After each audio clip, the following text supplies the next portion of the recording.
the Spirit of Jazz podcast, where music dances with mystery, with your hosts, Bill Carter and Jeff Kellam.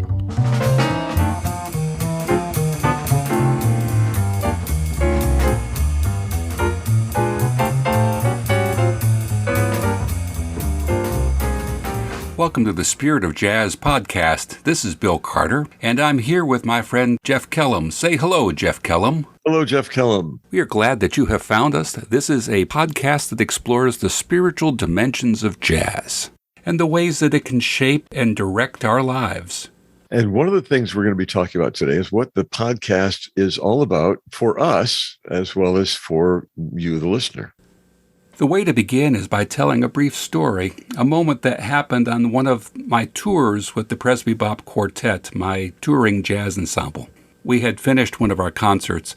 The door of the minivan opened, and Ron Vincent, our effervescent drummer, climbed in. He was the last to arrive, and he was euphoric. "We were hitting it tonight," he said, "and I feel good." Tony Marino, our bassist of few words, smiled and added, "Yeah, it was a great gig." We were winding up a week-long tour of concerts, and I was feeling pretty fine myself, and very appreciative that I may be the only Protestant minister who takes vacation time to go on the road with his band. I thanked them for making the trip. "You know," Ron said, "there's something profound about this music, something deeply spiritual. Bill, you should tell other people about it." So here we are on this podcast, thinking about jazz, reflecting on jazz, listening to jazz, and considering how it might be spiritual. And it touches everyone in a different way. Some of us come at it as pure entertainment. We just want to be entertained, which is not a bad thing at all. It can soothe, it can excite. Tapping your foot will burn a few calories here and there, both spiritual calories and physical ones.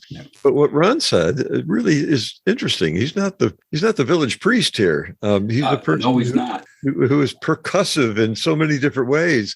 And for him to be touched in that way, Mike Carbone has said similar things too. When Mike plays with Presbybop, playing saxophone, flute, and that whole array of horns, he's talked about being moved, sometimes to tears, by the music that Presbybop is playing.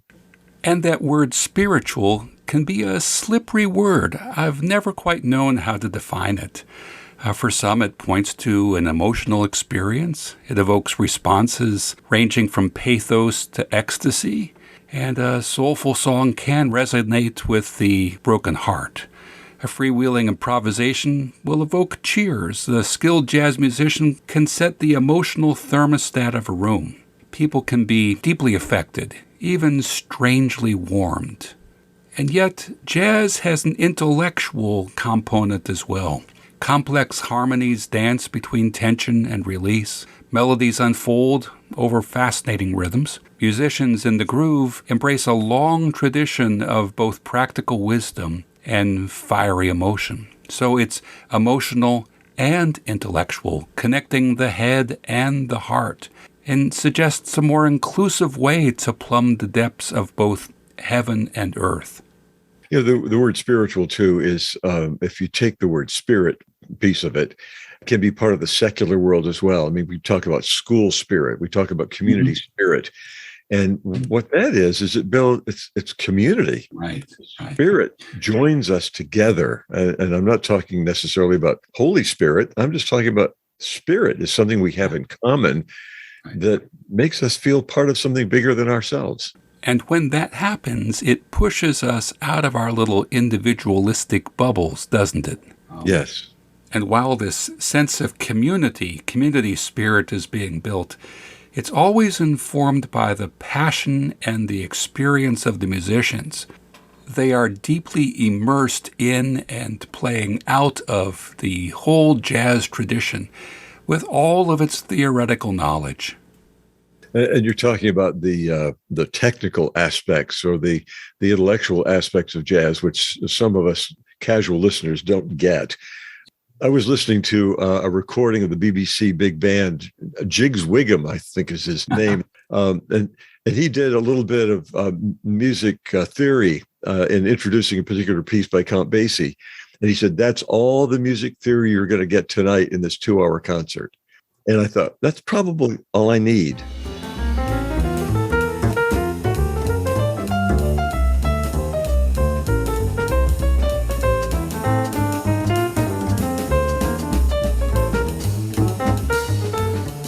So, Jeff, we should introduce ourselves to our listeners so they have some sense of who we are.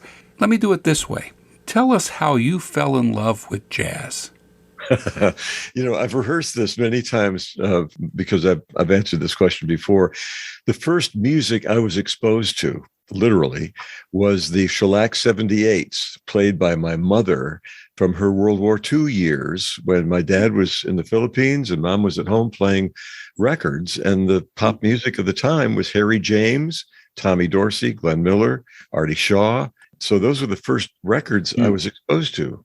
Then when I went to college, I had a college radio show called Bandstand, and it wasn't at all like Dick Clark's Bandstand. I was playing that music that I'd grown up with, the big band stuff. Mm-hmm. So the big band era began my record collection. And of course, Dorsey had a lot of, as opposed to Glenn Miller, Miller had a sound. Dorsey had instrumentalists, Ziggy Elman, Buddy Rich, and others.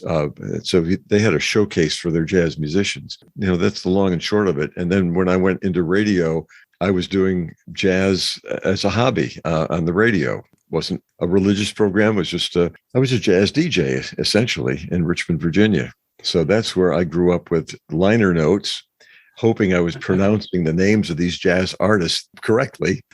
Turrentine. I didn't know at the time. Who knew?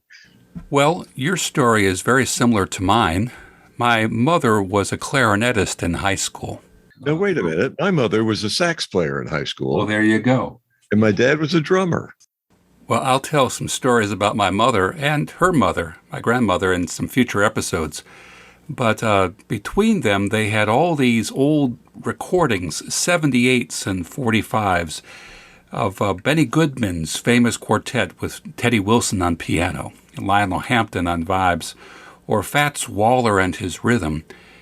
And not only that, in the little town where I grew up, there was a public endowment that provided for a big band concert free to the public once a year. And we heard Maynard Ferguson and Stan Kenton, Woody Herman, and others. And it was so exciting. I'd be sitting there listening to these bands, blowing my hair off, thinking, I want to do what they do. I have to listen to more of this music. Oh, I'll bet when you heard Ferguson, I went to a Maynard Ferguson concert. I bet it was the same thing where did he play some trumpets in various places? Oh, yeah. It was stirring, and what strikes me now is a lot of the people there probably didn't know how the music was put together, but they knew about vitality and life and energy and passion. And I think that's why they were there. Yeah. The musicians were playing at the top of their game, but there was this kind of sonic intersection of audience and performer, all focused and energized by this music.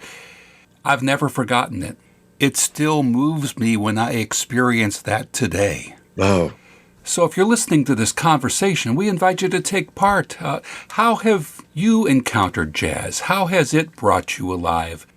Tell us a story and send it to podcast@presbybop.com. That's presbybop.com.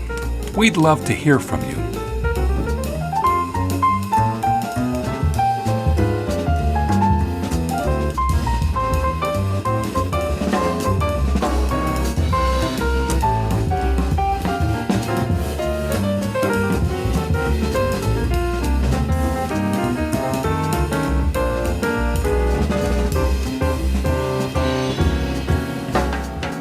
You know, Jeff, if jazz is spiritual, it's not merely because it has the power to lift us off the ground. Sometimes the music meets us in the thick of our circumstances and brings us life. Yeah.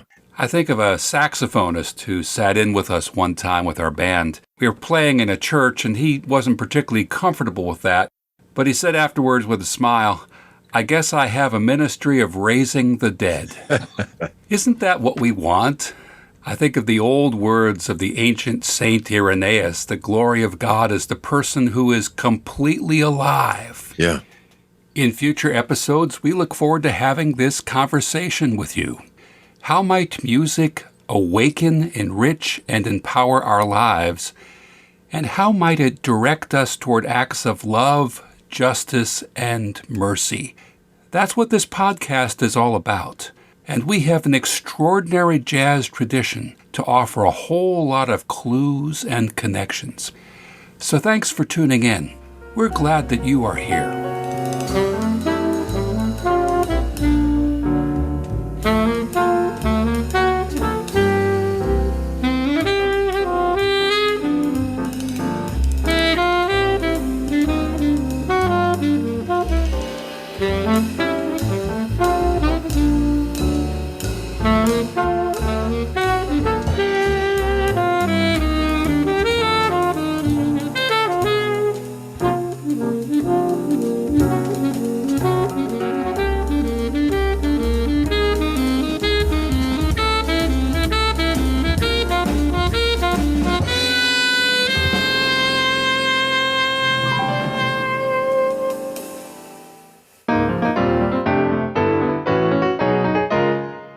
Thanks for listening to the Spirit of Jazz podcast. This is a production of Presbybop Music. To find out more about Presbybop, our music, concerts, and recordings, please explore our website at www.presbybop.com and send us a note telling us what you think about the Spirit of Jazz. We'd love to hear from you. Check in with us again next time. I'm Jeff Kellam. And I'm Bill Carter. Thanks for tuning in.